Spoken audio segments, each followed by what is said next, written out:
Hello friends, आपका एक बार फिर से स्वागत है स्मिता क्लासेस में। आज हम स्टैंडर्ड 9 के हिंदी के स्पर्श बुक के एक चैप्टर को पढ़ेंगे जिसका नाम है एवरेस्ट मेरी शिखर यात्रा।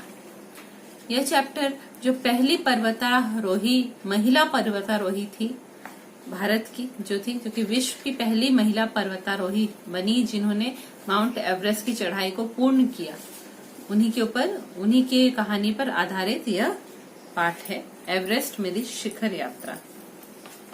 एवरेस्ट अभियान दल 7 मार्च को दिल्ली से काठमांडू के लिए हवाई जहाज से चल दिया। एक मजबूत अग्रिम दल बहुत पहले ही चला गया था, जिससे कि वह हमारे बेस कैंप पहुंचने से पहले दुर्गम हिमपात के रास्ते को साफ कर सके।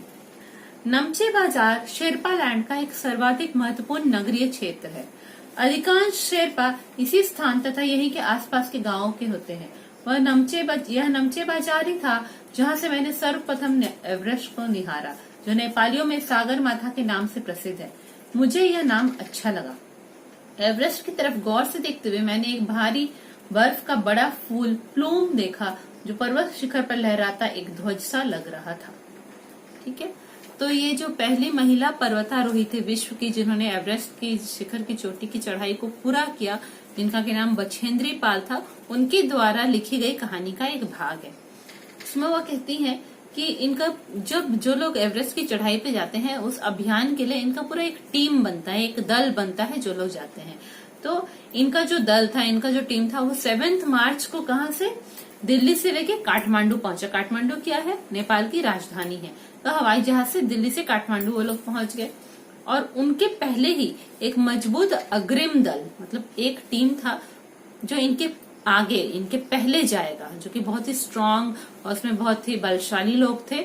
वो लोग पहले जाएंगे, जो कि ये लोग जब पहुंचेंगे, ये लोग बेस कैंप, देखिए जब चढ़ाई करते हैं तो क्या जगह जगह पे पहाड़ पे कैंप बनाया जाता है। ठीक है, टेंट लगा के, जहाँ पे लोगों के जो भी उनकी चिकित्सा के लिए सुविधा दी जाती है, अलग अलग उनकी अगर तबीयत खराब हो, खाने पीने की व्यवस्था होगी, तो ऐसे अलग अलग कैंप बना रहता है पहाड़ के ऊपर। तो वो सबसे शुरुआत का जो कैंप होता है वो बेस कैंप होता है। तो अब क्या है कि माउंट एवरेस्ट विश्व की सबसे ऊंची चोटी है, उस पे हिमपात भी होता रहता है, स्नोफॉल भी होता रहता है। स्नोफॉल के कारण जो है रास्ता पूरा बंद हो जाता है उस पे चढ़ने का रास्ते को, तो उसके चढ़ने के रास्ते को साफ करना पड़ता है, उस हिमपात को, बर्फ को हटाना पड़ता है। तो इनके टीम के जाने के पहले एक और पूरा दूसरा टीम, अग्रिम दल, मतलब इनके पहले ही एक दूसरा टीम चला गया, जिसमें कि बहुत ही स्ट्रांग लोग थे, स्किल्ड लोग थे, जो लोग कि वो पूरे स्नोफॉल को साफ कर सकेंगे, बेस कैंप से आगे के स्नोफॉल को साफ कर सकेंगे, ताकि ये लोग चढ़ाई कर सके, जिससे कि वह हमारे बेस कैंप पहुंचने से पहले दुर्गम हिमपात के रास्ते को साफ कर सके। दुर्गम हिमपात माने ऐसा स्नोफॉल जिसको पार करके जाना मुश्किल होता है, दुर्गम, जहाँ गमनीय होना या जाना आसान ना हो, तो वो दुर्गम हिमपात को रास्ते को वह जो अग्रिम दल है वो साफ कर देगा। अब है कि ये लोग पहले पहुंचते हैं। ये बछेंद्री पाल एक शेरपा लैंड के बारे में बता रही है। शेरपा कौन होता है? हिमालय में रहने वाले, जो हिमालय के आसपास के गांव में रहने वाले जो लोग होते हैं, उनमें से एक आदमी, एक मेंबर जो होता है, उसको कहते हैं, जिसको कि पहाड़ चढ़ने में दक्षता हासिल की हुई रहती है, जिसने कि पहाड़ चढ़ने का उसको पूरा बेसिक स्किल्स उसको अच्छे से आता है, उन लोग को शेरपा कहते हैं। और किस एरिया के लोगों को? जो हिमालय में रहते हैं, कहाँ पे? नेपाल और तिब्बत की सीमा पर जो रहते हैं, उनको शेरपा कहते हैं। ठीक है, तो और वो लोग जिस जगह पे रहते हैं उसको क्या कहते हैं? शेरपा लैंड कहते हैं। तो शेरपा लैंड का एक बहुत ही इम्पोर्टेंट टाउन एरिया कौन सा था? वह था नमचे बाजार। अधिकांश शेरपा, मतलब कि मोस्टली मैक्सिमम शेरपा लोग कहाँ थे? वहीं के, नमचे बाजार के रहने वाले थे या उसके आसपास के गांव के रहने वाले थे। तो जब बछेंद्री पाल नमचे बाजार पहुंची तो वो वहीं से उन्होंने पहली बार माउंट एवरेस्ट को देखा। वहां से काफी नजदीक था माउंट एवरेस्ट। उन्होंने पहली बार माउंट एवरेस्ट को निहारा, मतलब बहुत ही प्यार से देखा उन्होंने। और नेपाल में क्या है कि माउंट एवरेस्ट को सागर माथा के नाम से जाना जाता है। हाँ, उसका नाम वहां पे क्या है? सागर माथा है। और यह नाम बछेंद्री पाल जी को बहुत ही अच्छा लगा। अब सागर माथा क्यों कहते हैं? देखिए, नेपाल, ये जो माउंट एवरेस्ट है या हिमालयन रीजन की जितनी भी चोटियां हैं, पहले क्या था कि उस एरिया में समुद्र था, ठीक है, समुद्र था, सागर था, और उसके नीचे ये पहाड़ समुद्र के अंदर बने हुए थे। फिर धीरे धीरे समुद्र को तोड़ते हुए ये पहाड़ सारे बाहर निकल आए, समुद्र पूरा सूख गया, वहां से समुद्र हट गया, वो सागर हट गया, और ये पहाड़ ऊंची ऊंची चोटियां बनकर बाहर चले आए। ठीक है, तो क्या था कि इसीलिए उस माउंट एवरेस्ट मतलब हिमालयन रीजन की जितनी भी पहाड़ियां हैं, या माउंट एवरेस्ट को, बाकी पहाड़ियों को तो नहीं, पर माउंट एवरेस्ट को सागर माथा कहते हैं। समुद्र का सर है वो, सागर माथा कहते हैं। ठीक है, तो बछेंद्री पाल जी को यह नाम बहुत अच्छा लगा। जब उन्होंने एवरेस्ट को बहुत ध्यान से देखा, बहुत गौर से देखा, तो उनको क्या दिखाई दिया? बर्फ का एक बड़ा फूल। ठीक है, बर्फ का एक बड़ा सा टुकड़ा था जो कि फूल के जैसा दिखाई दे रहा था। इसको एक्चुअली क्या बोला जाता है? प्लूम बोला जाता है, प्लूम। तो वह कैसा था? वो हवा में उड़ता उड़ता सा दिख रहा था, लहरा रहा था। कैसा लग रहा था? पर्वत शिखर पर, मतलब पहाड़ की चोटी पे वह लहरा रहा था, और कैसा लग रहा था? ध्वज के जैसा, किसी झंडे के जैसा वह दिख रहा था। मुझे बताया गया कि यह दृश्य शिखर की सबसे ऊपरी सतह के आसपास 150 किलोमीटर अथवा इससे भी अधिक की गति से हवा चलने के कारण बनता था, क्योंकि तेज हवा से सूखा बर्फ पर्वत पर उड़ता रहता था। बर्फ का यह ध्वज 10 किलोमीटर या इससे भी लंबा हो सकता था। शिखर पर जाने वाले प्रत्येक व्यक्ति को दक्षिणी पूर्वी पहाड़ी पर इन तूफानों को झेलना पड़ता था, विशेषकर खराब मौसम में। यह मुझे डराने के लिए काफी था, फिर भी मैं एवरेस्ट के प्रति विचित्र रूप से आकर्षित थी और इसकी कठिनतम चुनौतियों का सामना करना चाहती थी। तो इन्होंने जो बर्फ का फूल देखा, तो इनको लोगों ने, बाकी जो इनके टीम के लोग थे, उन लोगों ने उनको बताया कि जो है ये जब पूरा पहाड़ की जो चोटी होती है, शिखर जो होता है, वहां पे क्या होता है? माउंटेन पीक, वहां पे क्या होता है? बहुत स्पीडली हवा बहती रहती है। 150 किलोमीटर पर आवर की स्पीड से ज्यादा से उसकी हवा बहती रहती है, और वह इतनी तेज गति से, इतनी तेज स्पीड से हवा बहती है कि उसके कारण लगता है कि बर्फ का एक बड़ा टुकड़ा पूरा लहरा रहा है हवा में, हाँ, जो कि ध्वज के जैसा दिखता है, झंडे के जैसा दिखता है। और वह सूखी बर्फ जो वहां पे होती है, वह हिलती रहती है, उड़ती उड़ती सी फील होती है वहां पे, वह सूखी बर्फ हवा के तेज चलने के कारण। और इसकी लंबाई कितनी थी? ये जो प्लूम उन्होंने देखा, 10 किलोमीटर से ज्यादा लंबा था यह। ठीक है, तो अब क्या है, तब ये समझ गई कि इस तरह की जो तेज हवा चलेगी और बर्फ इधर से उधर डिस्प्लेस होगा, बर्फ इधर उधर हिल जाएंगी, वह एक तरीके का तूफान होता है। तो जो लोग भी पहाड़ पे चढ़ना चाहता है, जो भी शिखर पे जाने चाहते हैं, जो लोग भी, उन प्रत्येक व्यक्ति को दक्षिण पूर्वी पहाड़ी पर, दक्षिण पूर्वी मतलब साउथ ईस्टर्न पहाड़ी पर, ठीक है, पहाड़ का सबसे टॉप जो है नॉर्थ है, नीचे है साउथ, और थोड़ा ईस्ट की तरफ जाएंगे, आसाम के साइड हम लोग थोड़ा जाएंगे, तो क्या है? वो है साउथ ईस्टर्न साइड है, पहाड़ का साउथ ईस्टर्न साइड है। तो हर एक व्यक्ति जो कि पहाड़ पे चढ़ना चाहता है, उनको ये साउथ ईस्टर्न पहाड़ पर, साउथ ईस्टर्न जो पहाड़ सब है, देखिए जो पहाड़ सब हमारे कश्मीर के आसपास रहेगा, ठीक है, वो पूरे हिमालयन रीजन का वो क्या होगा? नॉर्थ, ये हम उनको कहेंगे कि ठीक है, वो अगर पहाड़ नीचे नीचे का पहाड़ है तो हम कहेंगे कि साउथ वेस्टर्न पहाड़ कहेंगे उनको। और जैसे से हम आसाम की तरफ जाएंगे तो नीचे नीचे के पहाड़ को कहेंगे साउथ ईस्टर्न पहाड़, ठीक है। और बहुत ऊपर जाएंगे तो वही बन गया क्या? नॉर्थ ईस्टर्न पहाड़। तो बोल रहा है कि जब चढ़ाई करना शुरू करते तो साउथ ईस्टर्न पहाड़ पे ये जो बहुत जोर का ये जो तूफान आता है, वो हर कोई को झेलना पड़ता है, हर कोई का उसके सामना होता है। और खराब मौसम भी होता है, जब बहुत स्नोफॉल हो रहा होता है, बहुत तेज हवाएं चल रही होती है। ये सब सुन के बछेंद्री पाल काफी डर गई थी, पर फिर भी इन्होंने हौसला नहीं छोड़ा। क्यों? क्योंकि ये पूरी अट्रैक्टेड थी माउंट एवरेस्ट के प्रति, ये बहुत अट्रैक्टेड थी, ये पूरा डिटरमाइंड होके आई थी कि मुझे माउंट एवरेस्ट चढ़ना है, और इसकी जितनी भी कठिनतम चुनौतियां आएंगी, जितने भी हार्डशिप्स आएंगे, जितने भी प्रॉब्लम और चैलेंजेस आएंगे उस पहाड़ पे चढ़ने के लिए, वो उनका सबका सामना करने के लिए तैयार थी, वो पूरी डिटरमाइंड थी। जब हम 26 मार्च को पेरिस पहुंचे, हमें हिमस्खलन के कारण हुई एक शेरपा कुली की मृत्यु का दुखद समाचार मिला। खम्बू हिमपात पर जाने वाले अभियान दल के रास्ते के बाएं तरफ सीधी पहाड़ी के धसकने से लोहेत्से की ओर से एक बहुत बड़ी बर्फ की चट्टान नीचे खिसक आई थी। 16 शेरपा कुलियों के दल में से एक की मृत्यु हो गई और 4 घायल हो गए थे। ठीक है, अब ये लोग पेरिस पहुंचे कब? 26 मार्च को। निकले कब थे ये लोग? 7 मार्च को निकले थे, है ना। दिल्ली से काठमांडू के लिए निकले थे और पेरिस पहुंचे हैं ये लोग 26 मार्च को, काफी दिनों बाद। पेरिस क्या है? पूर्वी नेपाल। ठीक है, ईस्टर्न नेपाल के का एक रीजन है, एक एरिया है जिसको खम्बू एरिया बोलते हैं। ठीक है, खम्बू एरिया बोलते हैं ईस्टर्न नेपाल के एक एरिया को। वहां पे एक गांव है, जो कि जो लोग भी पर्वतारोही लोग होते हैं, जो भी पहाड़ चढ़ने जाते हैं, उनके लिए वो एक बहुत ही फेमस ट्रेकिंग स्टॉप है। मतलब कि उन लोग के लिए वो एक ठहराव है जहाँ पे वह रुकते हैं और अपनी सारी व्यवस्थाएं करते हैं। तो वो उनके लिए ठहरने का स्थान है। खम्बू रीजन का एक वो गांव है पेरिस जिसका नाम है। तो ये लोग जब पेरिस पहुंचे तो इन्हें पता चला कि हिमस्खलन हुआ है। हिमस्खलन क्या होता है? जब हिम का, बर्फ का बड़ा सा टुकड़ा टूट के गिरने लगता है, जिसको कि इंग्लिश में हम लोग क्या बोलते हैं? एवलांच बोलते हैं।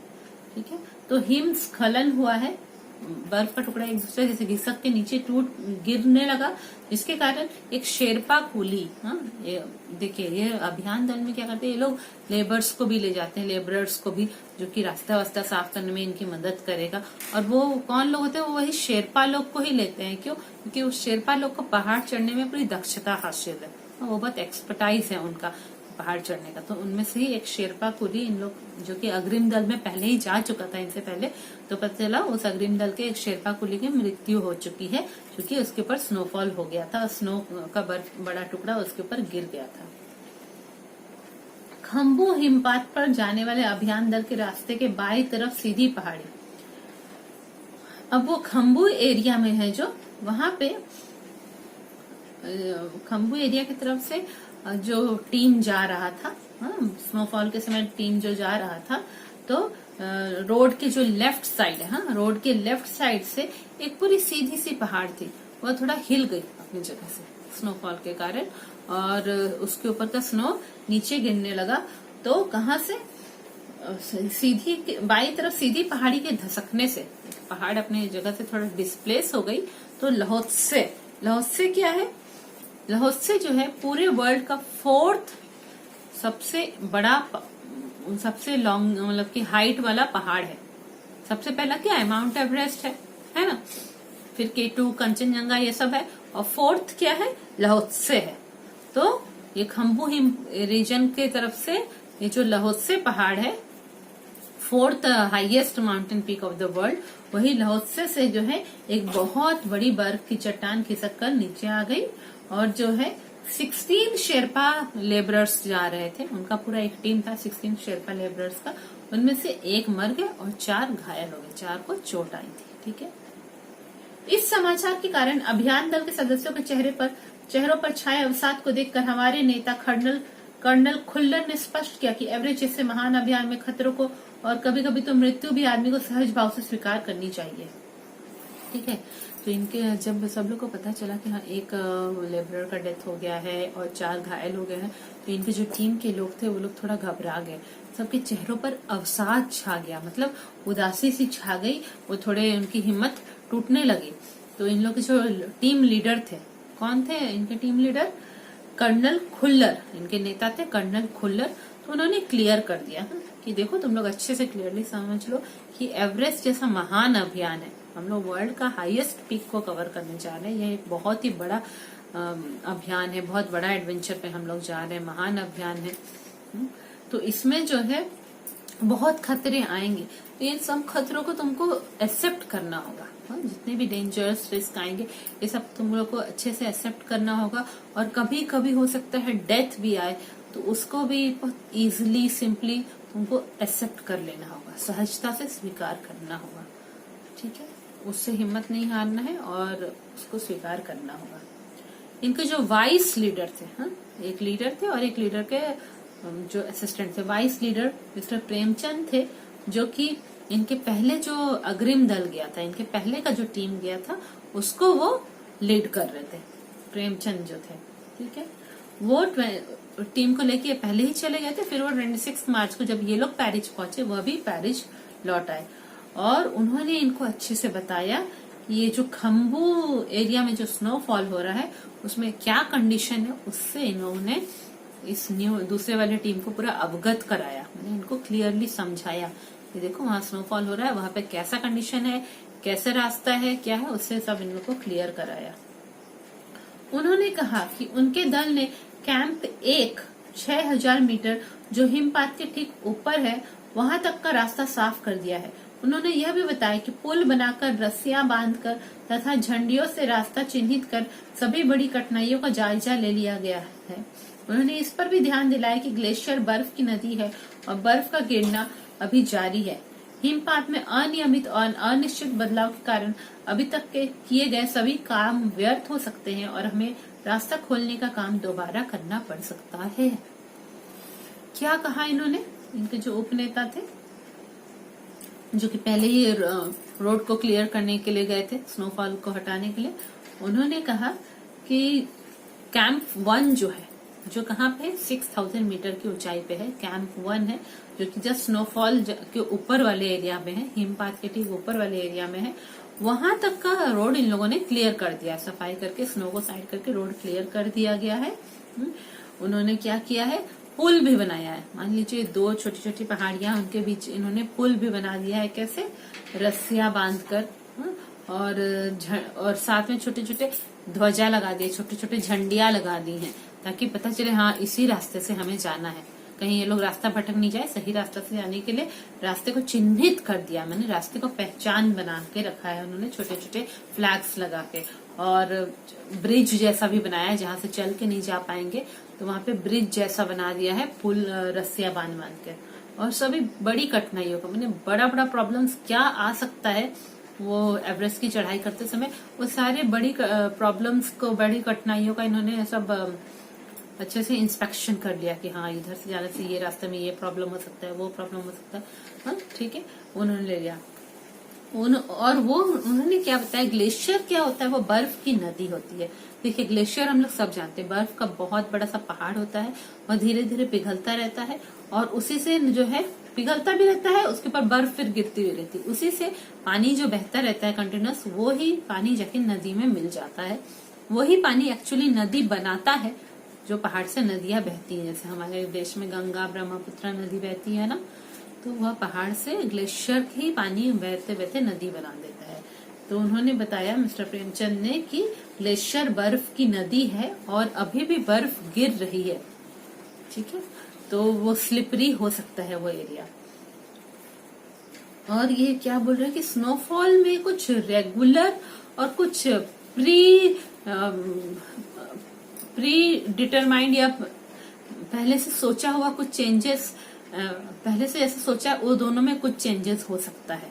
अनियमित और अनिश्चित बदलाव, मतलब जो इरेगुलर और anything which has not been thought of, ऐसा कुछ चेंजेस भी हो सकता है स्नोफॉल के समय।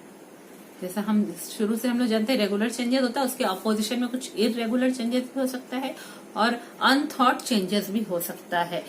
ऐसा अगर हो गया तो इन लोगों ने जितना भी काम किया है, रास्ता साफ किया है, पुल बनाया, झंडियां बनाई, वो सारा काम वेस्ट जा सकता है और रास्ता खोलने का काम दोबारा करना पड़ सकता है। तो इसी से हम लोग अंदाजा लगा सकते हैं कि एवरेस्ट की चढ़ाई पर, पहाड़ पर चढ़ाई करना कितना मुश्किल हो सकता है ना। सोच के अच्छा भी लगता है, एडवेंचर का फीलिंग भी होता है और डर भी लगता है कि इतनी ऊंची स्नोफॉल वाले पहाड़ पे चढ़ना कितना खतरनाक हो सकता है।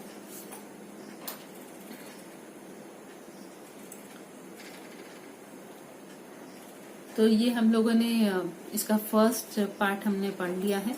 अब जो है इसके बाद हम लोग नेक्स्ट वीडियो में इस लेसन का नेक्स्ट पार्ट पढ़ेंगे। अभी तक मैं सोचती हूँ मैंने जितना भी पढ़ा है आप लोग को अच्छे से क्लियर हो गया होगा। जितने हार्ड वर्ड्स है उसके बारे में भी आप लोग को बता दिया है और आप लोग अभी माइंड में इमेजिन भी कर रहे होंगे कि माउंट एवरेस्ट पे चढ़ने से कैसा फीलिंग होता होगा, है ना। ठीक है, जल्दी हम सेकेंड पार्ट में फिर से मिलेंगे।